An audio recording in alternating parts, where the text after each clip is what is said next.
ГСП онлайн. Городские новости сейчас. Пятница, 10:30, лыжная база поселка ОРМЗ. Второй день первенства Республики Коми на призы газеты «Пионерская правда». Эти соревнования для всего региона традиционны вот уже не первый десяток лет.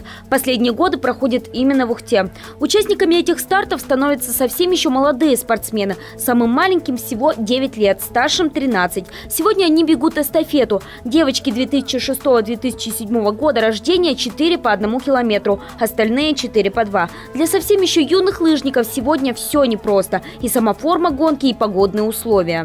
Некоторые ребята впервые выступают на таких соревнованиях, и правила соревнований в новиночку.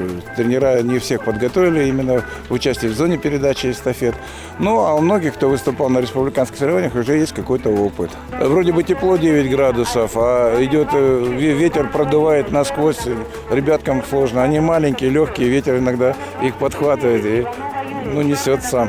Всего в забегах участвовали 17 команд из Республики Коми, представители самых сильных в лыжных гонках общеобразовательных школ. В итоге среди младших девочек самыми сильными стали спортсменки из Айкина, вторые – Троицко-Печорск, третий – Помоздина. У самых юных мальчишек силы распределились таким образом – Айкина, Визинга, Объячева. Среди школьниц 2003-2004 года рождения, старших на этих соревнованиях, победительницами стали ухтинки из 10-й школы. Ниже на ступень выльгородские ученицы, на третьем разместилась северная деревня Брыколанск. У юношей старшего возраста золото у Мутного материка, Усинский район, серебро у ухтинцев из ГПЛ, бронза у 2 команд из Щелеюра.